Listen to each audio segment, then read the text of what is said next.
السلام علیکم ویورز، لوگ کہانی میں خوش آمدید۔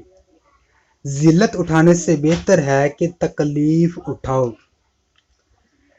جس پر نصیحت اثر نہ کرے وہ جان لے کہ اس کا دل ایمان سے خالی ہے۔ حضرت ابوبکر صدیق رضی اللہ تعالیٰ عنہ۔ زبان کی حفاظت کرو کیونکہ عزت و ذلت کی یہی ذمہ دار ہے۔ حضرت سیدہ عائشہ رضی اللہ تعالیٰ۔ وہ گھر ویرانے سے بدتر ہے جس میں کتابیں نہ ہوں۔ حضرت علی رضی اللہ تعالیٰ عنہ۔ زندگی کا ہر دن آخری سمجھو۔ حضرت علی رضی اللہ تعالیٰ عنہ۔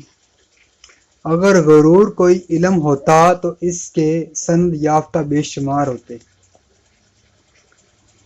جب تک کوئی بات تیرے منہ میں بند ہے تب تک تو اس کا مالک ہے، جب زبان سے نکال دی تو وہ تیری مالک ہوگی۔ حضرت علی رضی اللہ تعالیٰ۔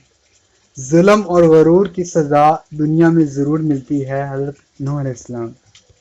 انسان کو نیک بننے کے لیے نیکوں کی صحبت ضروری ہے۔ حضرت نوح علیہ السلام۔ غصہ ایسی آندھی ہے جو دماغ کا چراغ گل کر دیتی ہے۔ ہمیشہ سچ بولو تاکہ تمہیں قسم اٹھانے کی ضرورت نہ پڑے۔ دوستی موقع نہیں ذمہ داری ہے۔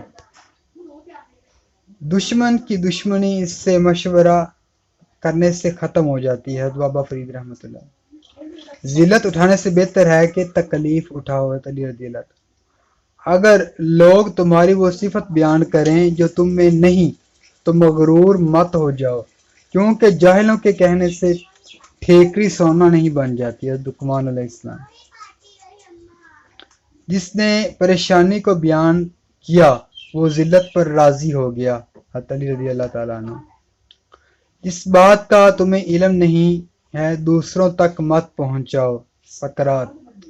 صحیح اور غلط ہونے کا فیصلہ کامیابی کرتی ہے۔ ہٹلر۔ بات کی جانچ کر اور کہنے والے کی طرف خیال نہ کر کہ کون ہے۔ حضرت علی رضی اللہ تعالیٰ عنہ۔ اللہ سے وہی بندے ڈرتے ہیں جو اس کی عظمت پر یقین رکھتے ہیں۔ بری صحبت زہر سے بھی زیادہ قاتل ہے، اس سے ہمیشہ بچو۔ حضرت نوح علیہ السلام۔